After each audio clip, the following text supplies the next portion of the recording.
கிறிஸ்துவின் பிரியப்படாத சகோதர சகோதரிகளே, உங்கள் அனைவரையும் இந்த நேரலை திருப்பலி வழியாக சந்திப்பதில் மகிழ்ச்சி கொள்கிறோம். புதிய மாதங்களை ஆரம்பித்திருக்கிறோம். புதிய நாள், புதிய காலை வேளை இறைவன் நிறைவாக வருகின்ற ஒவ்வொரு நாளையும் ஆசீர்வதிக்க வேண்டியும் குறிப்பாக கடந்த மாதம் முழுவதும் தெய்வ மாதாவினுடைய வணக்க மாதத்தை நாம் கொண்டாடி நிறைவு செய்திருக்கிறோம். அந்த அன்னைக்கு பல பராமரிப்பு வேண்டுதலையும் நம் ஆண்டவர் கிறிஸ்துவின் அருளையும் முழுமையாக நடக்கின்ற அவங்க அன்புக்குரியவர்களாக வாழ்க்கப்படும். இந்த ஜூன் மாதத்திலே திறவையானது இயேசுவின் திரு இதயத்திற்கு கொடுக்கிறது. என் இதயத்தின் நன்மை இருந்தால் எல்லா நன்மைகளும் பெற்றுக் கொள்வீர்கள் என்று நம் ஆண்டவர் கூறுகிறார். அவர் இதயத்தின் அன்பு நமது அன்பாக மாறிட இந்த நாட்களிலே இந்த மாதத்தில் இறைவனுக்கு நம்மை கொடுக்கிறோம். அந்த இறைவன் அருளை நிறைவாக வேண்டும். இத்திருப்பலியாளர் ஐஏஎம் இருதயராஜ் அவர்கள் தன்னுடைய 82வது பிறந்த நாள் நன்றியின் வழியாக குடும்பத்தில் பெற்ற அனைவருக்கும் நல்ல உடல் உள்ள சுகத்தினை கொடுத்து காக்க வேண்டி வேண்டுதல் வழியாக காரைக்கால் போஷப்பர் ஆகியோர்கள் நிறுவனத்தினர் ஞானபல லாஜிஸ்டிக், ஞானபல பிரைவேட் லிமிடெட் இந்த நிறுவனங்களை இறைவாக ஆசீர்வதிக்கவும். தாமஸ் ஜாய் குடும்பத்தினர் கொரோனா தொற்று நோயிலிருந்து பாதுகாக்கப்பட வேண்டிய வேண்டுதல் வழியாகவும் அருள் சகோதரி ஜோதி அவர்களுடைய ஆன்மா இறைவனின் அமைதி அடையவும். ஏஜேசி ஆரோக்கியதாஸ் இவர்களுடைய ஆன்மாக்கள் இறைவனின் அமைதி அடையவும். லாக்சன் மோத்தா, லீனஸ் மோத்தா இவர்களுடைய ஆன்மாக்கள் இறைவனின் அமைதி அடையவும் இத்திருப்பலியானது ஒப்புக் கொடுக்கப்படுகிறது.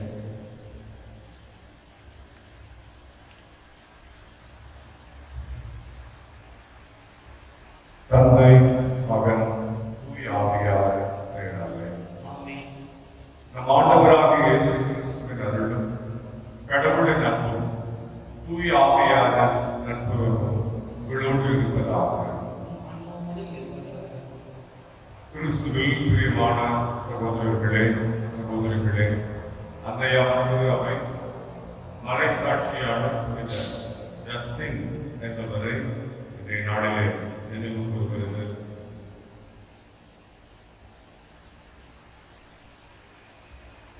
கிபி 2ஆம் நூற்றாண்டில் பிறந்த இவர் திரு அவைக்கு எதிராக எழுந்த தப்பறை கொள்கைகளை தமது போதனையாலும் எழுத்துக்களாலும் கண்டித்தவர். கிறிஸ்தவர்களை நம்பிக்கையில் உறுதிப்படுத்தியவர். கிறிஸ்துவுக்காக தன்னுடைய இன்னுயிரை ரத்தம் சிந்தி கொடுத்தவர். இந்த மறைசாட்சி நினைவை கொண்டாடுகின்ற இனிய நாளில் நாமும் கிறிஸ்துவில் கொண்டிருக்கிற அன்பில் உறுதி பெறும் திரு அவையில் கோட்பாடுகளை குறித்த ஆழமான அறிவை வளர்த்துக் கொள்ளவும் அதில் உறுதியாக இருக்கவும் இப்பலிகளை கொண்டாடும். சகோதர சகோதரிகளே, தூய மறைநிகழ்வுகளை உறுதியான உள்ளத்தோடு ஒப்புக் கொடுக்க தடையாக இருக்கின்ற நம் பாவங்களை ஏற்றுக்கொள்வோம்.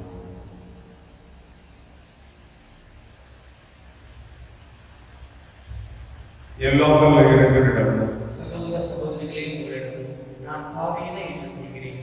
ஏனெனில் என் சிந்தனையாலும் சொல்லாலும் செயலாலும் கடமையில் தவறியதாலும் பாவங்கள் பல செய்தேன். என் பாவமே, என் பாவமே, என் பெரும் பாவமே. ஆகையால் எப்போதும் கண்ணியான புனித மரியாதையும் வானதூதர் புனிதர் அனைவரையும் சகோதர சகோதரிகளே, உங்களையும் நம் இறைவனாகிய ஆண்டவரிடம் எனக்காக வேண்டிக் கொண்டு கொண்டாடுகிறேன். எல்லாம் வல்ல இறைவன் நம் மீது இரக்கம் வைத்து நம் பாவங்கள் அனைத்தையும் மன்னித்து நிலை வாழ்விற்கு நம்மை அழைத்துச் செல்வாராக.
இறைவா, இயேசு கிறிஸ்து பற்றிய ஒப்புயர்வற்ற அறிவை சிலுவையின் மடமை வழியாக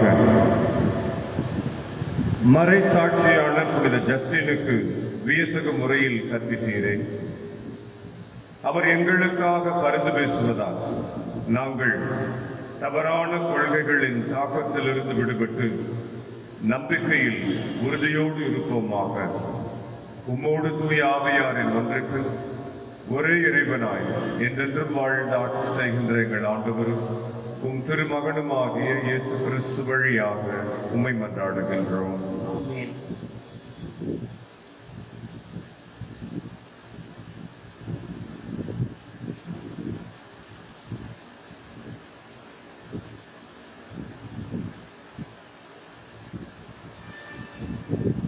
முதல் வாசகம். பார்வை இழந்ததை பற்றி லோபித்து முறையிடவில்லை. லோபித்து நூலிலிருந்து வாசகம். அதிகாரம் 2, இறை வார்த்தைகள் 9 தொடங்கி 14 வரை. லோபித்து கூறியது: அன்று இரவு குளித்துவிட்டு என் வீட்டு முற்றத்தின் சுவரறையில் படுத்து உறங்கினேன். வெப்பமாக இருந்ததால் என் முகத்தை மூடவில்லை. என் தலைக்கு மேல் சுவரில் குருவிகள் இருந்தது எனக்கு தெரியாது. அவற்றின் சூடான எச்சம் என் கண்களில் விழுந்தது. உடனே கண்களில் வெண்புள்ளிகள் தோன்றின. நலம் பெறுமாறு மருத்துவர்களிடம் சென்றேன். அவர்கள் எவ்வளவோ மருத்துவம் செய்தும் வெண்புள்ளிகளால் என் பார்வை குன்றி வந்தது.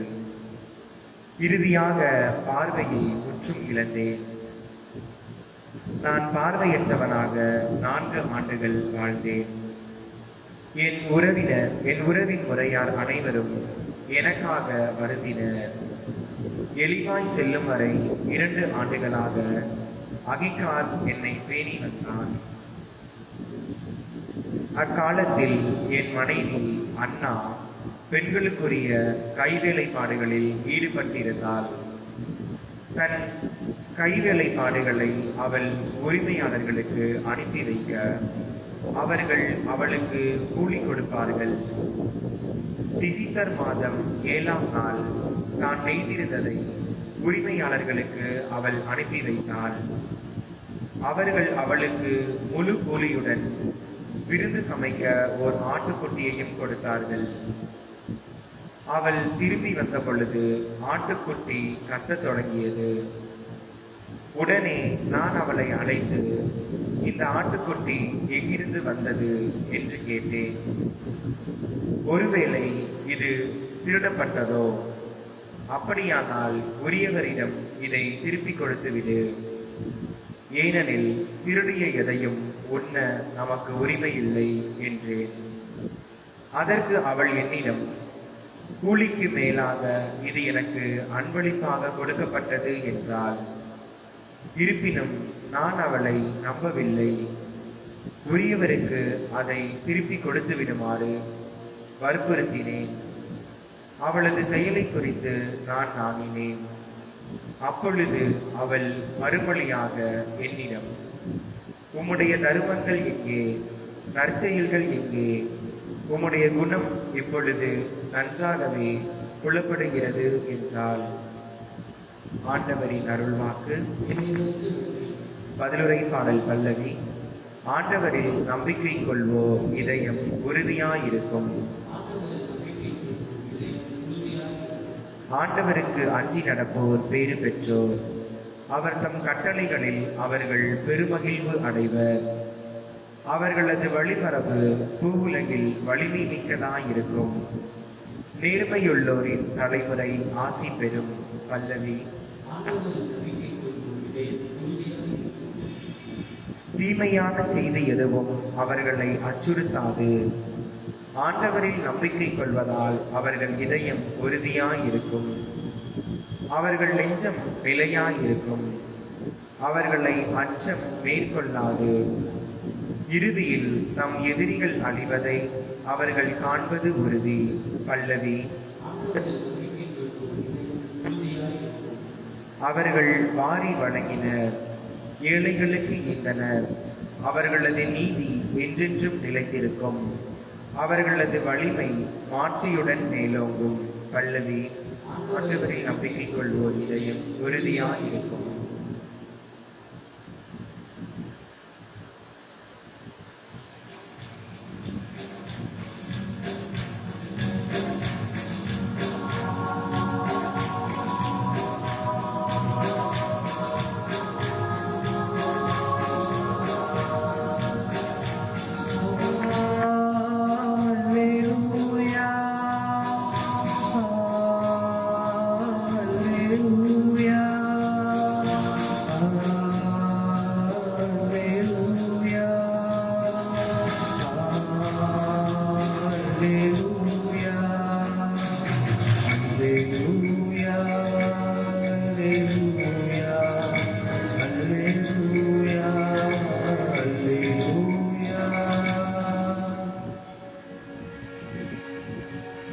கடவுளுடைய அழைப்பு உங்களுக்கு எத்தகைய எதிர்நோக்கை தந்துள்ளது என்று நீங்கள் அறியுமாறு நம் ஆண்டவராகிய இயேசு கிறிஸ்துவின் கடவுளும் மாட்சிமிகு தந்தையுமானவர் நம் அகக்கண்களுக்கு ஒளி தருவாராக.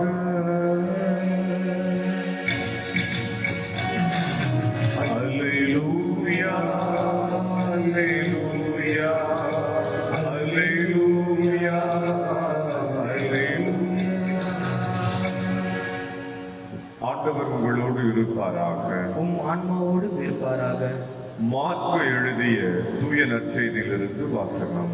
ஆண்டவரை மாற்றி உமக்கே.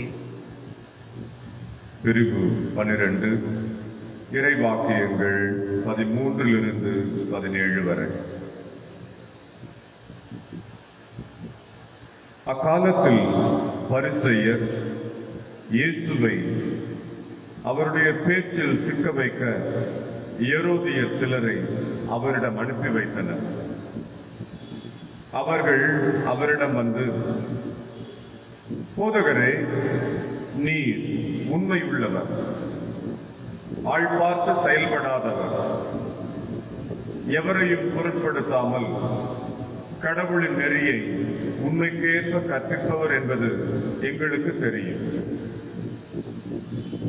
சீசருக்கு வரி செலுத்துவது முறையா இல்லையா? நாங்கள் செலுத்தட்டுமா வேண்டாமா என்று கேட்டார்கள். அவர் அவர்களுடைய வெளிவேடத்தை புரிந்து கொண்டு, ஏன் என்னை சோதிக்கிறீர்கள்? என்னிடம் ஒரு தெனாரியம் கொண்டு வாருங்கள், நான் பார்க்க வேண்டும் என்றார். அவர்கள் அதை கொண்டு வந்தார்கள். இயேசு அவர்களிடம், இதில் பொறிக்கப்பட்டுள்ள உருவமும் எழுத்தும் யாருடையவை என்று கேட்டார். அவர்கள் அவரிடம், சீசருடையவை என்றார்கள். அதற்கு இயேசு அவர்களை நோக்கி, சீசருக்கு உரியவற்றை சீசருக்கும், கடவுளுக்கு உரியவற்றை கடவுளுக்கும் கொடுங்கள் என்றார். அவர்கள் அவரை குறித்து வியப்படைந்தார்கள்.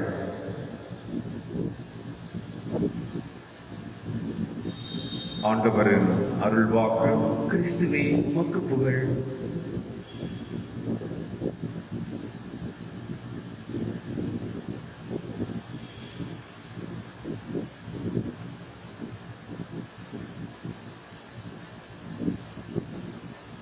கிறிஸ்துவில் பிரியமான சகோதரர்களே, சகோதரிகளே, இன்றைய முதல் வாசகத்தில்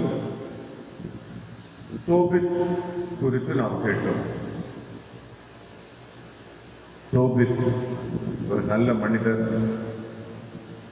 சமூகத்திலே மக்களால் பெரிதும் மதிக்கப்பட்டவர், இறை அச்சம் கொண்ட ஒரு நேர்மையாளர்.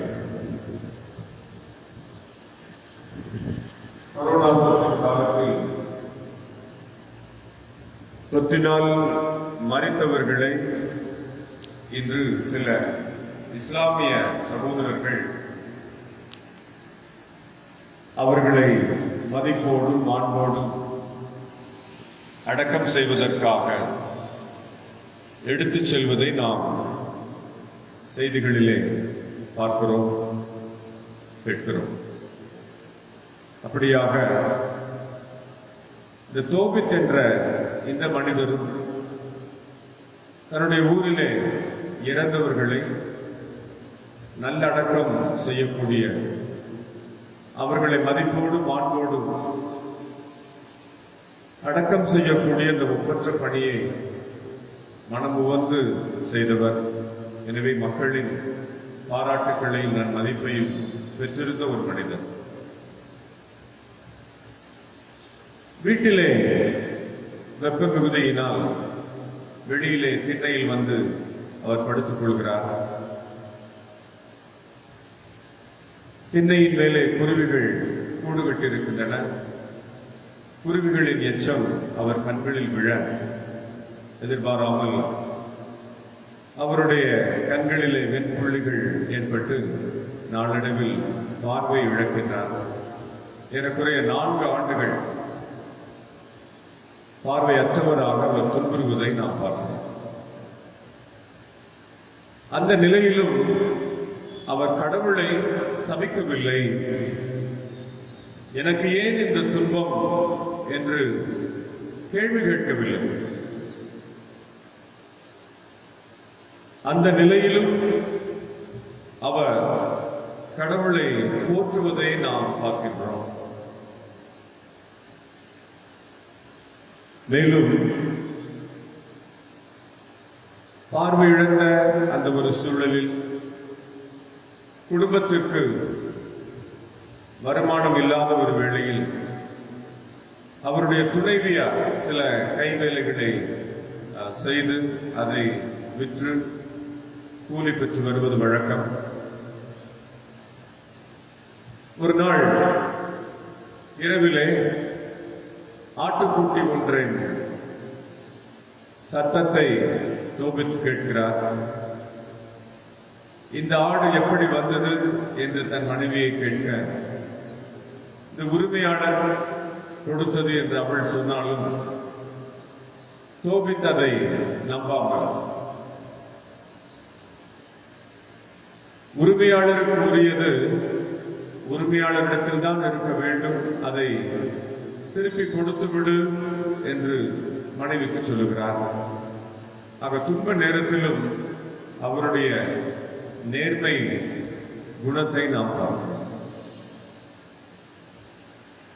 அன்பான சகோதரர்களே, சகோதரிகளே, உரிமையாளருக்கு உரியது அவரிடத்தில் கொடுக்கப்பட வேண்டும் என்று தோபித் சொல்வதைப் போல, இதை நற்செய்தியிலும் நம் ஆண்டவராகிய இயேசு கிறிஸ்து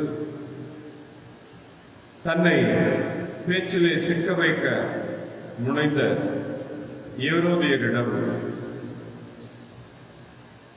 சீசருக்கு உரியவற்றை சீசருக்கும், கடவுளுக்கு உரியவற்றை கடவுளுக்கும் கொடுங்கள் என்று சொல்வதை நாம் பார்க்கிறோம். அன்பான சகோதரர்களே, சகோதரிகளே, இந்த வார்த்தையை இன்றைய நாளிலே நம் மனதில் வைத்து சிந்திப்போம். சீசருக்கு உரியவற்றை சீசருக்கும், கடவுளுக்கு உரியவற்றை கடவுளுக்கும் கொடுங்கள்.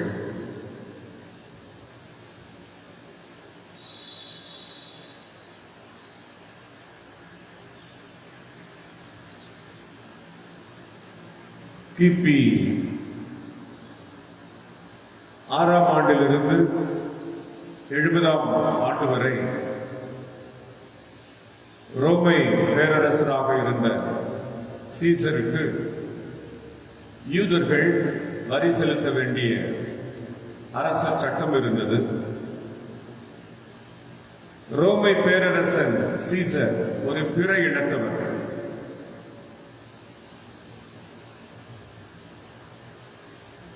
ரோமையின் ஆளுகைக்கு பாலஸ்தீனம் கட்டுப்பட்டிருந்தமையால் ரோமையருடைய பேரரசருடைய உருவம் பொறித்த காசுகளை அவர்கள் பயன்படுத்தி வந்தார்கள். அதை யூதர்கள் முற்றிலுமாக வெறுத்தார்கள். அந்நியன் ஒருவனை வழிபடுவது அது தெய்வ குற்றம் என்று கருதிய அவர்கள் ரோமியருக்கு வரி செலுத்துவதையும் விரும்பவில்லை. என்றாலும் இந்த ரோமையரின் கைக்கூலிகளான ஏரோதியர், ஒரு சில பரிசேயர்கள் இயேசுவை எப்படியாவது சிக்க வைக்க வேண்டும் என்பதற்காக ஒருவேளை வரி செலுத்துவது முறையா வேண்டாமா என்ற ஒரு கேள்வியை கேட்டால்,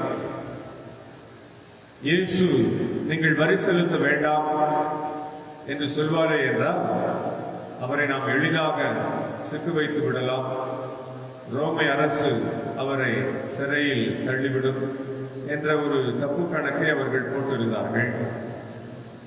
அவர்களுடைய நய வஞ்சகத்தை அறிந்த ஆண்டவர்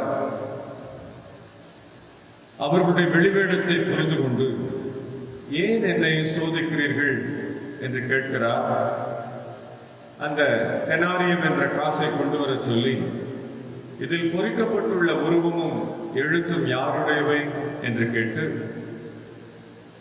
அவர்களிடத்திலிருந்தே பதிலை பெற்று, சீசருக்குரியவற்றை சீசருக்கும் கடவுளுக்கு உரியவற்றை கடவுளுக்கும் கொடுங்கள் என்று சொல்லி ஞானத்தோடு அவர்களுடைய குதர்க்கமான கேள்வியினின்றும் சிக்க வைக்கக்கூடிய அவர்களுடைய எண்ணங்களினின்றும் மிக எளிதாக ஆண்டவர் அங்கு விடுபடுவதை நாம் பார்க்கிறோம்.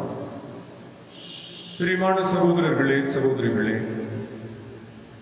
கடவுளுக்கு உரியதை கடவுளுக்கு நாம் கொடுக்கிறோமா என்று இன்றைய நாளிலே நாம் சிந்தித்து பார்ப்போம்.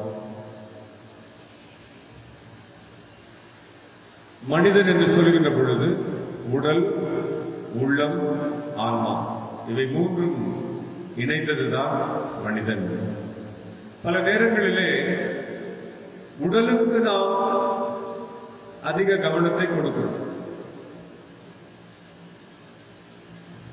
அது உண்பதாக இருக்கலாம், உடுத்துவதாக இருக்கலாம், உறங்குவதாக இருக்கலாம், மற்ற வசதிகளாக இருக்கலாம். உடலுக்கு தேவையானவற்றை பல நேரங்களிலே நாம் கவனித்துக் கொள்கிறோம். அதுபோலவே மனம் அல்லது அறிவு, அதற்கும் பல நேரங்களிலே நாம் தீனி போடுவோம். அறிவை வளர்த்துக் கொள்வதற்கு மேலும் மேலும் படிக்கின்றோம். இன்னும் உறவுகளுக்கும் உணர்வுகளுக்கும்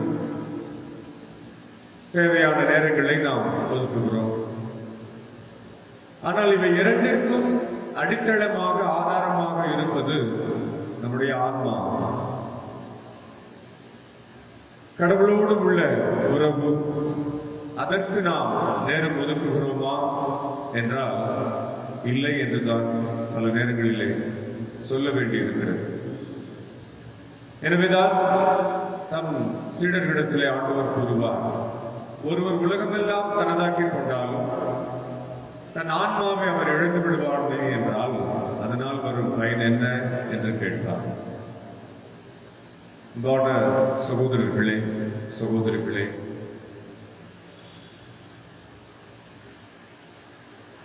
ஒரு நாளில் 24 மணி நேரங்கள் என்றால் 8 அதனை பிரித்துக் கொண்டால் 8 மணி நேரம் நாம் வேலை செய்வதற்கும் 8 மணி நேரம் உறங்குவதற்கும் மீதி 8 மணி நேரத்தில் நம்முடைய உறவுகளோடு உறவாடுவதற்கு, உரையாடுவதற்கு அல்லது நமக்கு தேவையானவற்றை கவனித்துக் கொள்வதற்கு, பிறரன்பு பணிகளிலே ஈடுபட்டு அடுத்தவர் மீது அக்கறை கொள்வதற்கு, இயற்கையை நேசிப்பதற்கு, எல்லாவற்றுக்கும் மேலாக நம்மை படைத்த கடவுளோடு நேரம் செலவழிப்பதற்கு நாம் கடமைப்பட்டிருக்கிறோம்.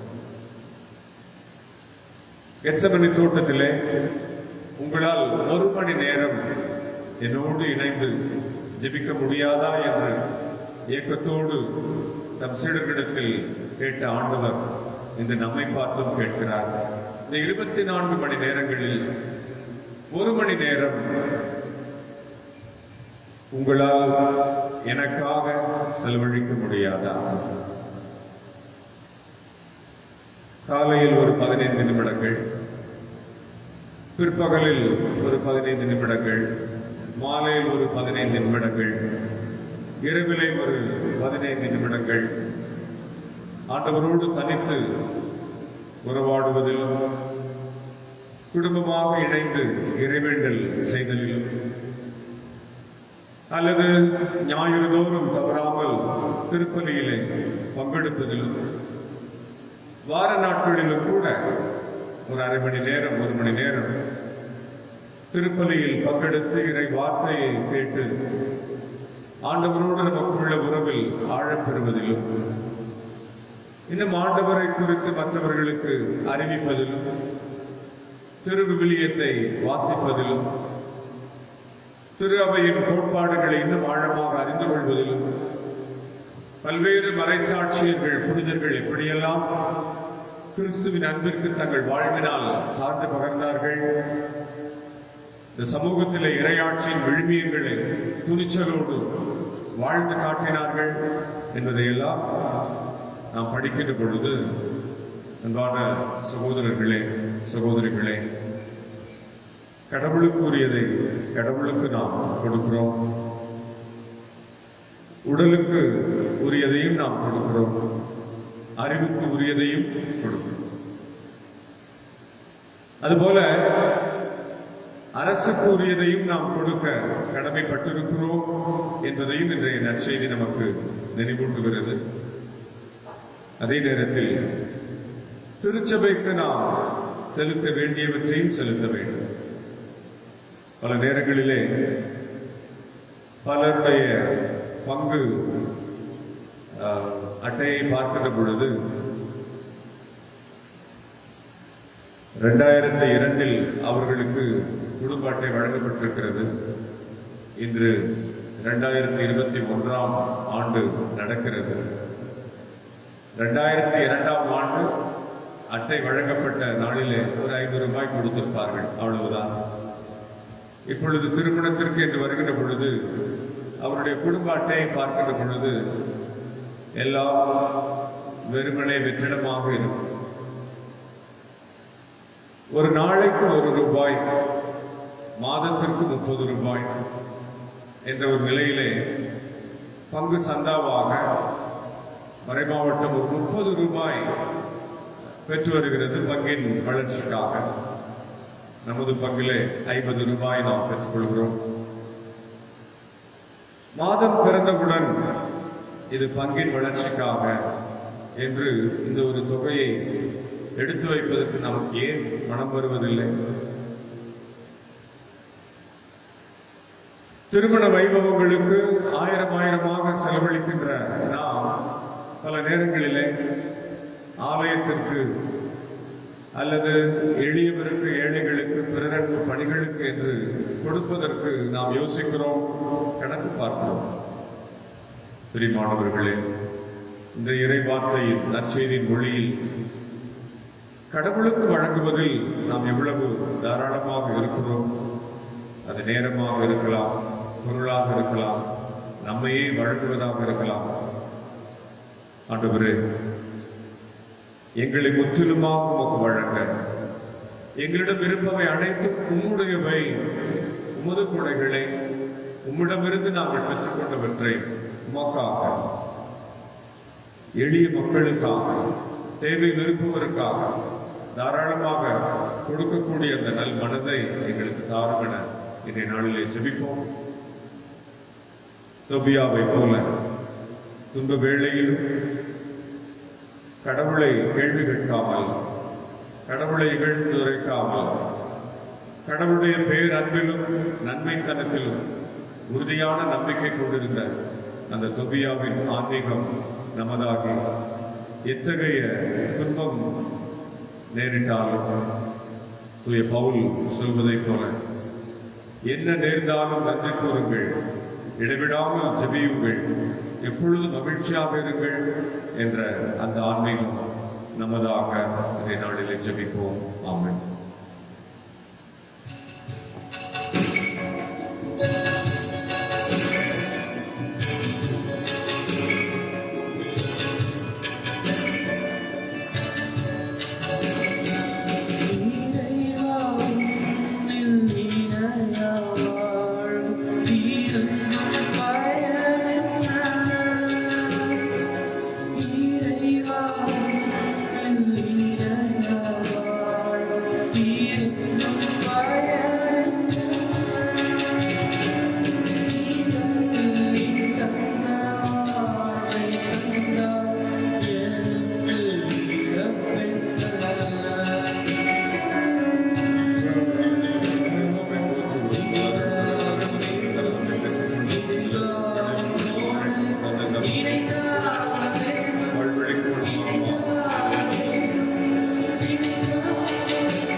அன்பு சகோதரர்களே, சகோதரிகளே, என்னுடையதும் உங்களுடையதுமான இப்பலி தந்தையாக இறைவனுக்கு ஏற்றதாகும்படி மன்றாடுங்கள். ஆண்டவர் தமது பெயரின் புகழ்ச்சிக்காகவும் ஆட்சிக்காகவும் நமது நன்மைக்காகவும் புனித திரு அவை அனைத்து நலனுக்காகவும் உமது கையிலிருந்து இப்பலியை ஏற்றுக்கொள்வாராக. ஆண்டவரே, புனித ஜஸ்டின் பற்றுறுதியுடன் போராடி கிறிஸ்துவனுடைய மறை நிகழ்வின் உண்மையை நிலைநாட்டினார். நாங்களும் இம்மறை நிகழ்வில் தகுதியோடு பங்கு பெற அருள் புரிவீராக. எங்கள் ஆண்டவராகிய கிறிஸ்து வழியாக உண்மை மன்றாடுகிறோம். ஆண்டவர் உங்களோடு இருப்பாராக. ஆன்மாவோடு இருப்பாராக. இதயங்களை மேலே எழுப்புங்கள். ஆண்டவரிடம் எழுப்பியுள்ளோம். நம் இறைவனாகிய ஆண்டவருக்கு நன்றி கூறுவோம். அது தகுதியும் நீதியும் ஆனதே. ஆண்டவரே, தூயவரான தந்தையே, என்றுமுள்ள எல்லாம் வல்ல இறைவா, எந்நாளும் எவ்விடத்தில் நாங்கள் உமக்கு நன்றி செலுத்துவது மெய்யாகவே தகுதியும் நீதியுமாகும். எங்கள் கடமையும் மீட்புக்குரிய செயலுமாகும். ஏனெனில் புனிதர்கள் பெருமை அடைவதால் நீர் மாட்சி பெறுகின்றீர். அவர்களுடைய பாடுகளை சார்ந்தவை அனைத்து உம்முடைய ஆற்றலின் வியத்தகு செயல்களை நீரே எங்கள் ஆண்டவராகிய கிறிஸ்து வழியாக அவர்களுக்கு இத்தகைய நம்பிக்கை ஆர்வத்தை கனிவுடன் கொடுக்கின்றீர். நிலைத்திருக்கும் உறுதிப்பாட்டை ஊட்டுகின்றீர். கடும் துயரிலும் வெற்றி அளிக்கின்றீர். ஆகவே விண்ணகத்திலும் மன்னகத்திலும் உள்ள அனைத்தும் உம்மை தொழுது வணங்கி புதியதொரு பண்பாடுகின்றன. வான தூதர்களின் அணிகள் அனைத்தோடும் நாங்கள் சேர்ந்து முடிவின்றி பறைசாற்றி செல்வதாவது: தூயவர் தூயவர் தூயவர், வான் படைகளின் கடவுளாம் ஆண்டவர். விண்ணகமும் மன்னகமும் உமது மாட்சியால் நிறைந்துள்ளன. உன்னதங்களிலே ஓசன்னா. ஆண்டவரின் பெயரால் வருகிறவர் ஆசி பெற்றவர். உன்னதங்களிலே ஓசன்னா. ஆண்டவரின் மெய்யாகவே தூயவர், தூய்மை அனைத்துக்கும் ஊற்று. ஆகவே உடைய ஆவியை பொழிந்து இக்காணிக்கைகளை தூய்மைப்படுத்த வேண்டுகிறோம். இவ்வாறு எங்கள் ஆண்டவர் இயேசு கிறிஸ்துவின் உடலும் இரத்தமுமாக எங்களுக்கு இவை மாறுவனவாக. அவர் பாடுபடவுடன் கணிந்து தம்மை கையளித்த போது அப்பத்தை எடுத்து நன்றி செலுத்தி அதை பிட்டு தம் சீடர்களுக்கு அளித்து கூறியதாவது: அனைவரும் இதிலிருந்து பெற்று உண்ணுங்கள், ஏனெனில் இது உங்களுக்காக கையளிக்கப்படும் என்புடன்.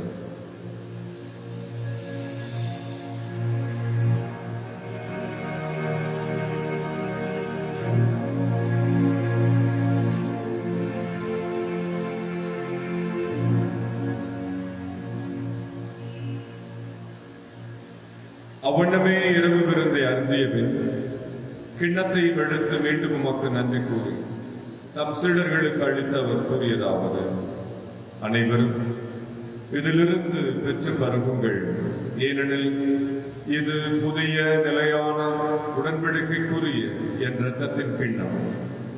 இது பாவ மன்னிப்புக்கென்று உங்களுக்காகவும் பலருக்காகவும் சிந்தப்படும். இதை என் நினைவாக செய்யுங்கள்.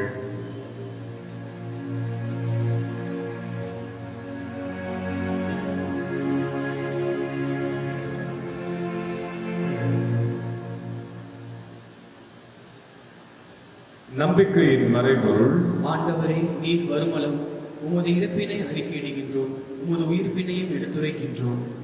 ஆகவே ஆண்டவரே, நாங்கள் கிறிஸ்துவின் இறப்பினையும் உயிர்ப்பினையும் நினைவு கூர்ந்து வாழ்வு தரும் அப்பத்தை மீட்பளிக்கும் கிண்ணத்தையும் ஒப்புக் கொடுக்கின்றோம். திருமுன் நின்று மக்கு ஊழியம் புரிய தகுந்தவரை எங்களை ஏற்றுக்கொண்டீர். எனவே மக்கு நன்றி செலுத்துகிறோம். மேலும் கிறிஸ்துவின் உடலிலும் இரத்தத்திலும் பங்கு கொள்ளும் எங்களை தூய ஆவியார் ஒன்று சேர்க்க வேண்டும் என உம்மை தாழ்மையுடன் மன்றாடுகிறோம். ஆண்டவரே, உலகெங்கும் பரவி இருக்கும் அது திரு அவையை நினைவு கூர்ந்தருளும். எங்கள் திருத்தந்தை பிரான்சிஸ், எங்கள் மறைமாவட்ட அப்போஸ்தலிக்க பரிபாலகர் ஆயர் தேவதாஸ் அம்ப்ரோஸ் நேற்றைய நாளிலே சேலம் மறை மாவட்டத்திற்காக புதிய ஆயராக திருத்தந்தை அவர்களால் வழங்கப்பட்டுள்ள ஆயர் ராயப்பர் அவர்களையும் எல்லா திருநிலையினர் ஆகிய அனைவரோடும் மது திரு அவை அன்பில் நிறைவேறச் செய்தருளும். உயிர்த்தெழும் எதிர்நோக்குடன் துயில் கொள்ளும் எங்கள் சகோதர சகோதரிகளை இப்பலியிலே நாம் நினைவு கூறும் ஆன்மாக்களையும் இறந்தோர் அனைவரையும் இரக்கத்துடன் நினைவு கூர்ந்து உமது திருமுக ஒளியினுள் ஏற்றருளும். எங்கள் அனைவர் மீதும் இரக்கமாயிரும். கடவுளின் கன்னித்தாயும் எங்கள் பாதுகாவலையுமான புனித பாத்திமா அன்னை, அவருடைய கணவரான புனித யோசேப்பு, புனித திருத்தூதர்கள், இன்று நாம் நினைவு கூறும் புனித ஜஸ்டின், இவ்வுலகில் உகந்தவராய் இருந்தவராகிய புனித அனைவருடனும் நாங்கள் நிலை வாழ்வில் பங்கு கொள்ளும் தகுதி பெற்று திருமகன் இயேசு கிறிஸ்து வழியாக உம்மை புகழ்ந்தேத்து மரமருள உம்மை மன்றாடுகிறோம்.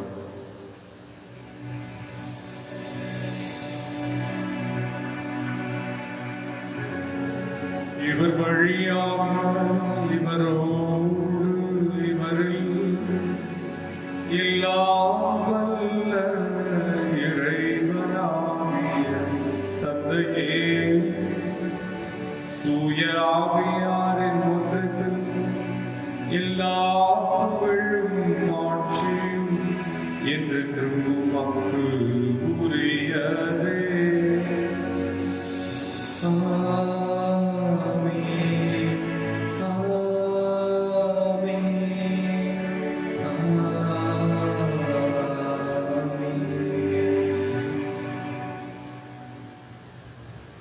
துன்ப வேளையிலும்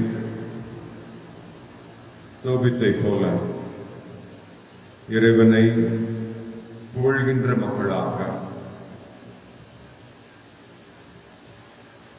எந்த சூழ்நிலையிலும் ஆண்டவருடைய அன்பை சந்தேகம் கொள்ளாதவர்களாக மகிழ்வுடன் வாழக்கூடிய அருள்வரத்தை இறை தந்தையிடம் மன்றாடுவோம்.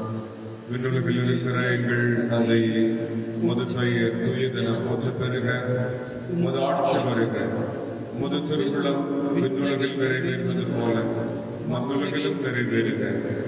எங்கள் அன்றாட உணவை இன்று எங்களுக்கு தாரும். எங்களுக்கு எதிராக குற்றம் செய்தோரை நாங்கள் மன்னிப்பது போல எங்கள் குற்றங்களை மன்னியும். எங்களை சோதனைக்குட்படுத்தாதை, தீமையிலிருந்து எங்களை விடுவித்தருளும். ஆண்டவரே, தீமைகள் அனைத்திலிருந்தும் உமது அன்பை சந்தேகிக்கின்ற சோதனைகளில் நின்றும் மனசோர்வுகளில் நின்றும் எப்போதும் நாங்கள் விடுதலை அடைந்து யாதொரு கலக்கமும் இன்றி முது பேரன்பிலும் பராமரிப்பிலும் ஒரு நம்பிக்கை கொண்டு வாழ அருள் புரிவீராக. நாங்கள் எதிர்நோக்கி காத்திருக்கும் பேரன்பிற்காகவும் என் மீட்பராம் கிறிஸ்துவின் வருகைக்காக மகிழ்ச்சியுடன் காத்திருக்கின்றோம். ஏனெனில் ஆட்சியும் வல்லமையும் மாட்சியும் என்றென்றும் உமதே. ஆண்டவராகிய இயேசு கிறிஸ்துவே, அமைதியை உங்களுக்கு விட்டுச் செல்கிறேன், என் அமைதியை உங்களுக்கு அளிக்கிறேன் என்று திருத்தூதர்களுக்கு மொழிந்தீரேன். எங்கள் பாவங்களை பாராமல் உண்மையில் நாங்கள் கொண்டிருக்கும் நம்பிக்கையை மட்டுமே கண்ணோக்கி அமைதியை அளித்தருள திருவிழம் கொள்வீராக. என்றென்றும் வாழ்ந்த ஆட்சி செய்கின்றவர் நீரே. ஆமென். ஆண்டவருடைய அமைதி உங்களோடு என்றும் இருப்பதாக. உம் ஆன்மாவோடும் இருப்பதாக. மகிழ்ச்சியோடு ஒருவர் உறவின் வாழ்த்துக்களை பகிர்ந்துகொள்வோம். உலகின் பாவங்களை போக்கும் இறைவனின் செம்மறியே, எங்கள் மேல் இரக்கமாயிரும். உலகின் பாவங்களை போக்கும் இறைவனின் செம்மறியே, எங்கள் மேல் இரக்கமாயிரும். உலகின் பாவங்களை போக்கும் இறைவனின் செம்மறியே, எங்களுக்கு அமைதியை அளித்தருளும்.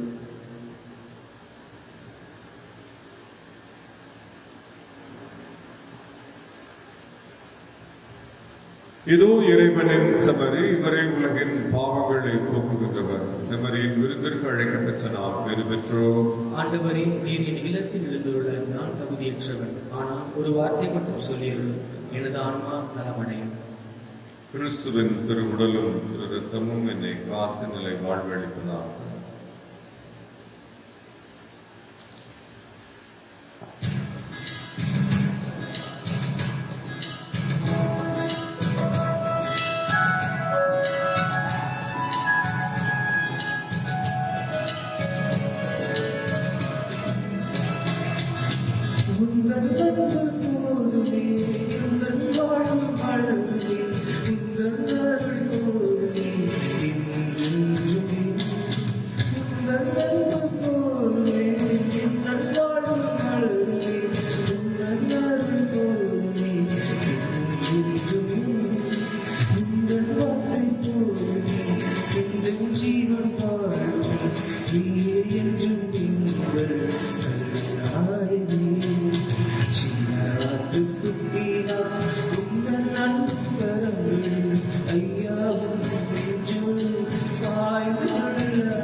மெசியாவாகிய இயேசுவை தவிர, அதுவும் சிலுவையில் அறையப்பட்ட அவரை தவிர வேறு எதையும் நீங்கள் அறிய வேண்டாம் என்று தீர்மானித்து விட்டேன். 1 கொரிந்தியர் 2:2. மன்றாடுவோமாக.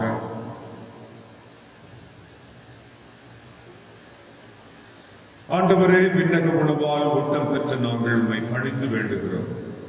மறைசாட்சியான புனித ஜஸ்டினுடைய படிப்பினைகளை கடைபிடித்து நாங்கள் பெற்றுக்கொண்ட கொடைகளுக்காக என்றும் நன்றி உள்ளவர்களாய் இருப்போமாக. எங்கள் ஆண்டவராகிய கிறிஸ்து வழியாக உம்மை மன்றாடுகிறோம். ஆண்டவர் உங்களோடு இருப்பாராக. எல்லாம் வல்ல இறைவன் தந்தை, மகன், தூய ஆவியார் உங்கள் அனைவரையும் ஆசீர்வதித்து காப்பாராக. ஆண்டவரை என்னாலும் போற்றி புகழ அவருக்கு உரிய நேரத்தை தாராள உள்ளத்தோடு வழங்க சென்று பாருங்கள். திருப்பலி நிறைவேறிற்று. இறைவனுக்கு நன்றி.